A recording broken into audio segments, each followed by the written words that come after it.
तो आज हम जानेंगे कि बिहार राज्य में जो मनीष कश्यप लोकसभा चुनाव लड़ रहे हैं चंपारण से, तो उनका मुद्दा क्या रहेगा। इस पे हमारे स्टूडियो में पधारे हुए हैं श्री अनिल वर्मा जी, जो गोल्ड मेडल जर्नलिस्ट जो है, गोल्ड मेडलिस्ट है।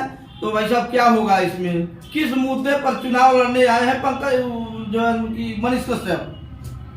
बहुत धन्यवाद आपका।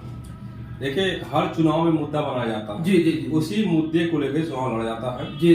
चाहे वो रिजर्व प्रत्याशी हो जी, चाहे राजनीतिक दल हो, सभी कोई मुद्दा कोई वादा लेकर के चुनाव में आते हैं। जी जी। जब मनीष कश्यप को भाजपा से टिकट नहीं मिला जी, तो वो पार्टी का मुद्दा तो गायब हो गया। जी, उनका खुद का मुद्दा है जी, और बहुत सारे मुद्दे हैं, बहुत सारे विकास के वादे हैं, जी, जिसमें स्वास्थ्य, शिक्षा, रोजगार, विकास, सारी बातों का जिक्र वो अपने जो है सभा में कर रहे हैं। जी।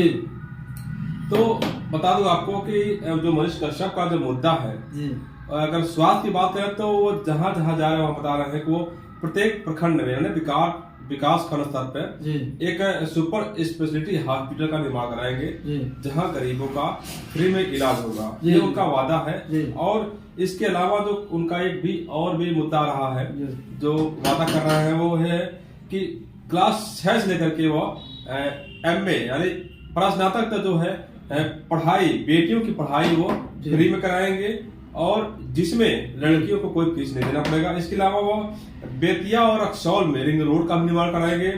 इसके अलावा वो अपने जो संसदीय क्षेत्र है चंपारण में 1 लाख लोगों को रोजगार देने का वादा कर रहे हैं, जिसमें 50% लड़कियों को रोजगार देने की बात कर रहे हैं। इसके अलावा 25,000 लड़कियों को ट्रेनिंग भी दिलाएंगे, जूडो, कराटे, सिलाई, कढ़ाई, और भी उनको आत्मनिर्भर बनाने के लिए, उनके स्वावलंबन और सुरक्षा के लिए वह 25,000 गरीब लड़कियों को ट्रेनिंग देने की बात कर रहे हैं। इसके साथ ही वह 1,000 यूट्यूबरों को अपने जो संसदीय क्षेत्र है वहाँ 1,000 यूट्यूबरों को स्मार्टफोन और कैमरा देने का भी वादा कर रहे हैं। इसके अलावा अगर बात करें रक्सौल के विकास की, तो उस रक्सौल को जो है आधुनिक शहर बनाने का भी वो वादा कर रहे हैं। अब बेतिया को मंदिरों का शहर बनाने का वादा कर रहे हैं। रक्सौल को जो है गुजरात मॉडल पे विकसित करने की बात वो कर रहे हैं। ये है कुछ खास मुद्दे उनके। और इसके अलावा जो और भी वो मांगे सरकार के सामने सदन में उठाने की वो बात कर रहे हैं कि जो भी वृद्धा, विधवा, दिव्यांग हैं, उनको जो पेंशन की धनराशि है वो कम से कम 3,000 रुपए किए जाने की मांग वह सदन में उठाएंगे। वह पूरा कराने का वह उसके लिए पूरा प्रयास करेंगे। और चीनी मिलों को जो बंद है उसको शुरू कराने का भी वो वादा कर रहे हैं। इसके अलावा बहुत सारे मुद्दे लेकर के जनता के लिए जा रहे हैं। वो यहाँ तक कह रहे हैं, यदि मैं अपने वादे को नहीं पूरा कर पाऊंगा तो आगामी जो लोकसभा चुनाव 2029 है उसमें हमको वोट मत दीजिएगा। मैं मुंह दिखाने का भी नहीं रहूंगा, मुझे वोट नहीं चाहिए, मैं चुनाव ही नहीं लड़ूंगा। वो यहाँ तक कह रहे हैं कोई ऐसा नेता हो जो स्टैम्प पेपर पर लिख कर देते हैं, लेकिन मैं लिख कर देने के तैयार हूँ स्टैम्प पेपर पर कि मैं कौन कौन से वादे पूरा करूंगा, नहीं पूरा कर पाऊंगा तो मेरा हासिल क्या होगा। तो ये सब वो वादे कर रहे हैं। और जो कुछ भी वो कर रहे हैं, आप देख रहे होंगे इनकी जो जनसभाएं हैं, जो जुलूस बैठकें हैं, उसमें जो भी उद्गार निकल रहे हैं वो जैसा लगता है कि हृदय से निकल रहे हैं। और लोगों को विश्वास भी हो रहा है, लोग हाँ में हाँ मिला रहे हैं। वो हर भीड़ में लोगों से यही पूछ रहे हैं कि यदि आप चुनाव लड़ाएंगे तो लड़ूंगा, नहीं लड़ाना तो पहले बता दीजिए, मैं अभी वापस हो जाऊंगा, लेकिन ऊंचा उठा करके नीचे मत गिराने की कोशिश करिएगा। लोग भरोसा भी दिला रहे हैं। ये कुछ मुद्दे हैं। और वो तो मुख्यमंत्री जो वहाँ के मुख्यमंत्री तेजस्वी यादव भी कह रहे हैं कि हम लोगों को नौकरी देंगे, रोजगार देंगे। सरकार है उनकी, तो रोजगार तो देना ही पड़ेगा उनको।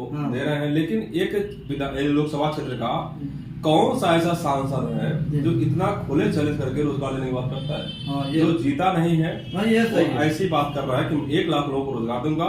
रोजगार देने का फंड है उसके पास, मैं जान रहा हूँ कहाँ से, लेकिन अभी उसको मैं खोलूंगा नहीं, लेकिन जहां पे मेरा सोचना है वो वहीं तक वो सोच रहे हैं। और कोई भी सांसद बता दे कि जो सरकार रोजगार न दे तो कहाँ तक अपने क्षेत्र में रोजगार देता है, कौन देता है, कौन सा उद्योग कारखाना अपने दम पर लगवा देता है जो लाखों लोगों को रोजगार मिल जाता है। ये तो है। तो जो लोग भी सांसद बनते हैं वो अपना निजी विद्यालय खोलते हैं, निजी रिजॉर्ट खोलते हैं, और भी कमाई का जो आय का जो स्रोत है खुद का बढ़ाते हैं, उसको रोजगार नहीं कर सकते आप। फ्री में कराए तो मान लें, ये तो चैलेंज कर रहा है कि मैं फ्री पढ़ाऊंगा। हाँ, फ्री पढ़ाऊंगा, और नहीं तो ये क्या मतलब गारंटी के साथ वो स्टैंप पर लिखने के लिए तैयार है। स्टैंप पर लिख के दे रहे हैं वो कि हम जो वादा कर रहे हैं उसको पूरा करेंगे, नहीं पूरा कर पाएंगे तो हम मुंह दिखाने के काबिल रहेंगे, हमको मत जिताइएगा।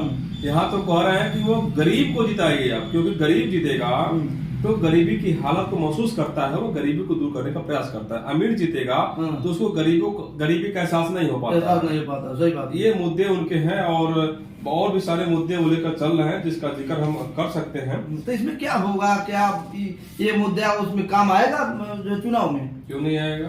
आदमी क्या चाहिए? रोजी रोटी कपड़ा और मकान चाहिए। रोजी मतलब रोजगार चाहिए उसको, और जो भी चीजें हैं वो जा रहे हैं क्षेत्र में, लोगों से पूछ भी रहे हैं कि आपकी क्या समस्या है, लोग बता भी रहे हैं, उसको बाकायदा पॉइंट टू पॉइंट नोट कर रहे हैं।